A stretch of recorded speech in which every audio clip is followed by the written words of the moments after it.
My fiancée and her family told me, "You'll never be good enough. The wedding is off." I just nodded. Then I called my father and canceled the $1 million contract his company had just awarded her dad's company to save their failing business. The next morning, they were frantically calling me. I, 20 male, am a project manager for a mid-sized tech firm. It's a good job, I make good money, I'm respected in my field, and I've always considered myself a pretty straightforward what you see is what you get kind of guy. For the last 4 years, the best part of my life was Hannah, 28. She was vibrant, funny, the kind of person who could make a trip to the grocery store feel like an adventure. I loved her. I really, truly did. Her family, however, was a different story. Her father, Lawrence, 58, runs a custom architectural materials company. Her mother, Jacqueline, 56, is a woman whose primary occupation seems to be judging everyone else's occupations. They were always polite to me, but with an edge. The kind of politeness that feels like they're constantly converting my salary into their currency of social standing and finding it lacking. About 8 months ago, I learned through Hannah that Lawrence's business was on the brink of collapse. Bad investments and a failure to adapt had left him dangling over a financial cliff. Hannah was distraught. I love her, and I wanted to help. My father runs a very successful, very large property development corporation. I knew they had a massive new flagship project starting. I sat down with my dad. I made a business case. Lawrence's company, despite its recent failures, did high-quality niche work. I suggested my dad's firm could subcontract the lobby and executive suite finishing to Lawrence. It would be a lifeline. My dad is a sharp businessman. He doesn't do favors that will sink his own ships. He had his team do their due diligence. The report was grim. Lawrence's company was a significant risk. But my dad, trusting my judgment and wanting to support me, agreed. He structured a contract with extremely strict quality control gates and a termination for convenience clause. It's a standard clause in his business. It allows the client to cancel the contract at any time for any reason, provided they pay a predetermined penalty fee. He looked at me and said, "This gives us an out if he can't deliver, or for any other reason. Don't forget that, Arthur." The contract was for just over $1 million. The penalty for termination was $75,000. When I told Hannah, she cried with relief. Lawrence shook my hand so hard I thought he might break it. That was 6 months ago. The contract saved them. Lawrence hired back his staff, the initial deposits and first 2 progress payments were made, and for the first time in our relationship, her family's praise felt genuine. Lawrence started calling me son. Jacqueline stopped asking passive-aggressive questions about my career. Their financial security had seemingly bought their affection. The change was gradual. As Lawrence's confidence returned, so did his arrogance. He started making comments about getting back on top where he belongs. Jacqueline began planning a wedding that was far more extravagant than what Hannah and I had discussed. The breaking point came last night. It wasn't a formal ambush, it was worse. It was a casual, spontaneous execution. We were at their house, having a glass of wine. I brought up the wedding budget, mentioning that Jacqueline's latest plans were about double what Hannah and I could realistically afford. Jacqueline let out a small, condescending laugh. "Oh, Arthur, don't be so provincial. One must project success. It's an investment in our family's image." "With all due respect, Jacqueline, it's our wedding and our finances," I said as gently as I could. Lawrence, who a few months ago was practically begging me for help, puffed out his chest. "Arthur, there's a certain way of doing this. You're a good manager, but you don't quite have the vision for what this family is becoming again." The air went still. "Vision?" I asked, looking at Hannah. She was silent, swirling her wine, refusing to meet my eyes. That was my answer. "You're a nice boy, Arthur," Jacqueline said, twisting the knife. "But you're a stepping stone, not a destination. Hannah needs a partner who reflects her station. It's time we were honest about that." Then, Hannah finally spoke, her voice quiet but firm. "They're right, Arthur. I'm sorry. This isn't working. I think we should call off the wedding." The shock didn't hit me like a lightning bolt. It was a slow, creeping cold. They had used me. They had used my love for their daughter, my family's resources, to get back on their feet. And now that they felt stable, I was disposable. An employee whose services were no longer required. I didn't yell, I didn't argue, I just looked at the three of them, their faces smug with a sense of restored superiority. I stood up. I understand, I said. I walked out, got into my car, and just sat in their driveway for a full 10 minutes, my hands shaking. The whole drive home was a blur. This wasn't a calculated move on my part, it was a raw, visceral reaction. The pain was immense, but underneath it, a cold, hard anger was beginning to form. I spent most of the night staring at the ceiling, replaying every condescending word. The next morning, I called my father. My voice was hoarse. "Dad," I started, "it's over with Hannah." He was quiet for a moment. "I'm sorry, son. Truly. What happened?" "They decided I wasn't good enough for them now that they're not on the verge of bankruptcy." The words tasted like ash. There was another pause. "I see," he said, his voice turning to steel. "That termination for convenience clause, are you thinking about it?" "I am," I said, my voice cracking slightly. "I know it will cost the company. There's a penalty, and you'll have to find a new vendor on short notice. It's a huge ask." "Arthur," he interrupted, "my company will be fine. It's a headache, yes, it will cost us some money, but family comes first, always. Are you absolutely 100% sure this is what you want to do?"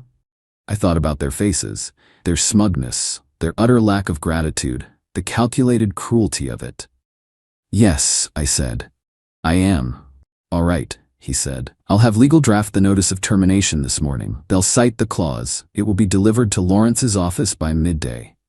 It's now 1 p.m. The notice was delivered an hour ago. My phone has been silent until now, but it just lit up with a call from Lawrence. Then Hannah, then Jacqueline. They're starting to realize what just happened. Update 1. Hey everyone. The comments on my original post were overwhelming. Thank you. It's strange how knowing you're not crazy, that your anger is justified, can be so grounding. A lot of you asked for an update. Things have escalated, just not in the way I expected. The calls started moments after my last post. The first voicemails weren't angry, they were confused. "Lawrence, Arthur? I just received a legal notice from your father's company. There must be some mistake. They're terminating the contract. This has to be a clerical error. Call me." "Arthur, what is going on? My dad is freaking out. He said you canceled the contract? This is some kind of sick joke, right? Call me." I let them go to voicemail for hours. I needed the space. My initial cold anger had given way to a deep, gut-wrenching hurt. I couldn't eat. I couldn't think straight. This wasn't a clean revenge. It felt like a messy, painful amputation. By evening, the tone of the messages had shifted dramatically. Panic had set in. "Lawrence, Arthur, you have to call your dad and tell him to reverse this. The penalty fee doesn't cover my material costs for the next phase. I took out a loan, Arthur, based on the full value of the contract. I have payroll. You're destroying me." There it was. He hadn't just gotten back on his feet. He had immediately over-leveraged himself, assuming the full $1 million was already his. The $75,000 kill fee would be a drop in the bucket compared to the debt he'd just taken on. I finally answered a call from Hannah late that night. I knew I had to face it. "How could you do this?" she sobbed into the phone. Actual sobs. "Hannah, you ended our engagement. You and your parents made it clear I wasn't wanted." That was a fight, a stupid argument. You don't ruin people's lives over a fight. My dad is going to go bankrupt. For real this time. The bank is going to call in his loan. "This wasn't just a fight," I said, my voice hardening. "This was a calculated statement of my worth to your family, and the contract was a gesture of goodwill based on me becoming part of your family. The wedding is off, so the goodwill is gone. It's that simple." "It's not simple. You can fix this. Just one call, Arthur. Tell your dad you were emotional, that you made a mistake. I'll do anything. I'll apologize. We can get back together." The offer was so hollow, so transparently transactional, it snapped me out of my grief and back into cold clarity. "No," I said. "We can't. This is over." Then she got nasty. "You'll regret this. You're a vindictive monster." She hung up. The next day, Jacqueline tried a different tactic. She showed up at my apartment building. I was leaving to get groceries, and she was waiting by the door. "Arthur," she said, trying to look sympathetic. "We are all so sorry. We were wrong. The stress, it made us say things we didn't mean." "You meant every word," I replied, not breaking my stride. "Think of Hannah," she pleaded, following me. "She's a mess. She loves you. And think of all those workers, their families. You're putting them all out on the street right before the holidays because your feelings got hurt. The attempt to guilt trip me was so blatant it was almost insulting. Their jobs are in jeopardy because Lawrence runs his business recklessly, and because you as a family treat people as disposable. This is not on me, Jacqueline. I got to my car. Before I could close the door, she said, "She's keeping the ring, you know. It's the least she deserves for the pain and suffering you've caused her." I just stared at her. The sheer audacity. I didn't say anything. I just closed the door and drove away. The ring wasn't a huge diamond. It was a vintage sapphire piece I'd picked out because it matched her eyes. It was appraised at $9,500. Not a fortune, but not insignificant. And the principle of it, that was what stuck with me. They break my heart and they want to keep a parting gift for their trouble. The silence from them now is different. It's not the silence of waiting. It's the silence of plotting. Update 2. Hey, it's me, Arthur. It's been a few weeks. The quiet I mentioned didn't last. As many of you predicted, when direct attacks failed, they went for the scorched earth option. The smear campaign began. Jacqueline, a master of back-channel gossip, started telling a twisted version of our story to anyone who would listen. In her telling, I was a possessive and unstable partner.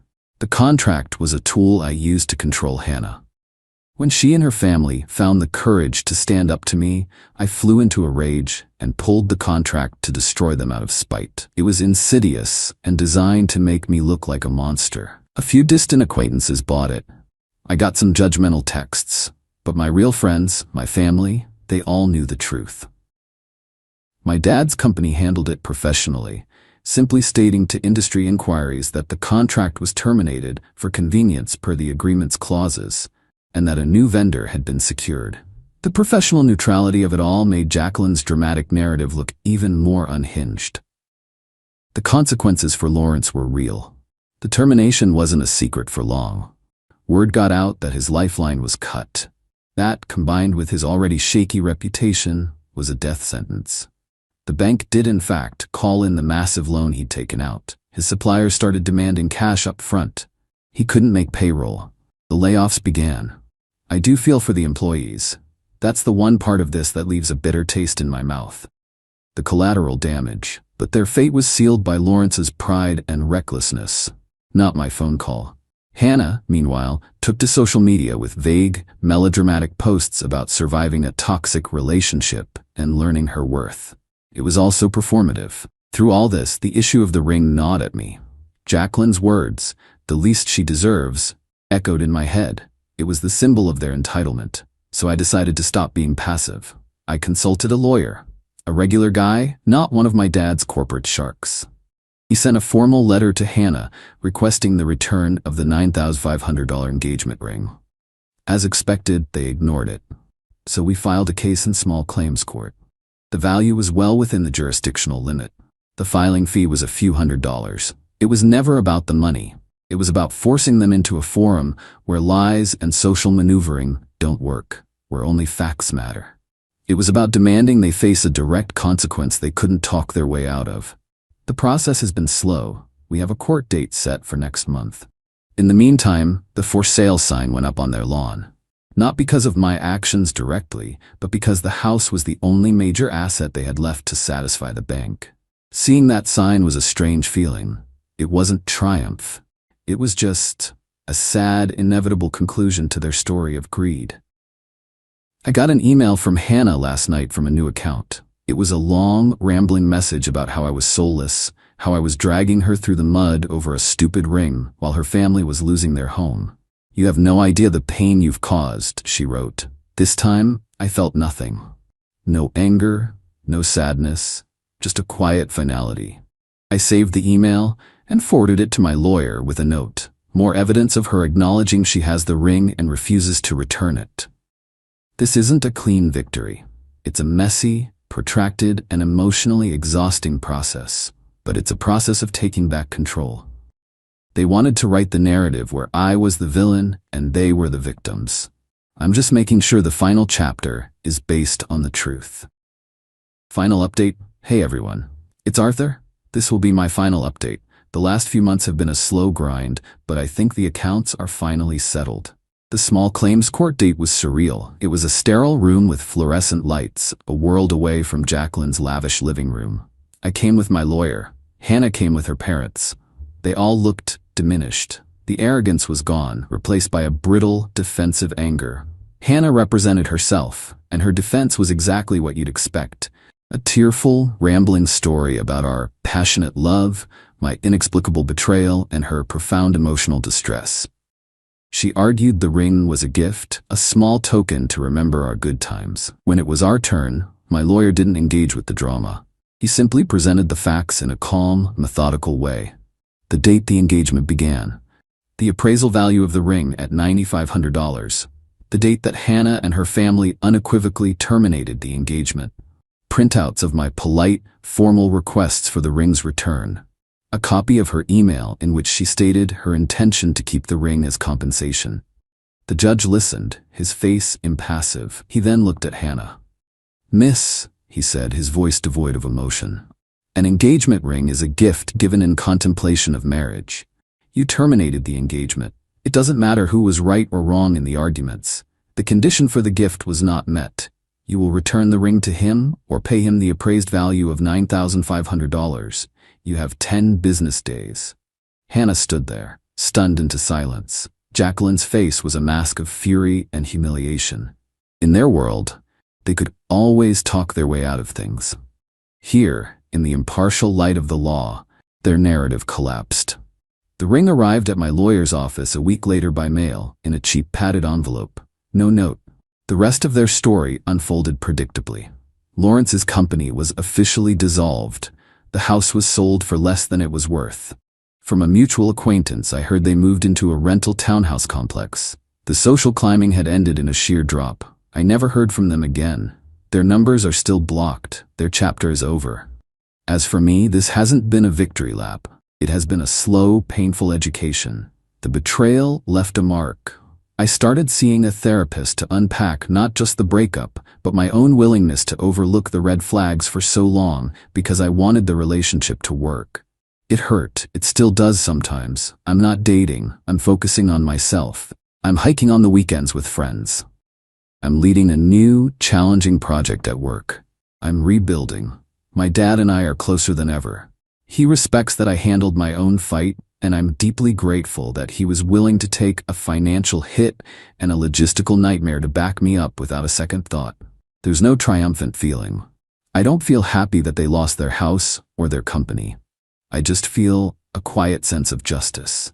They didn't face some grand revenge I orchestrated. They simply faced the natural, unavoidable consequences of their own choices. Their foundation was built on arrogance and debt. And when I removed the single pillar of support I was providing, the whole rotten structure came down on its own. I just stepped out of the way.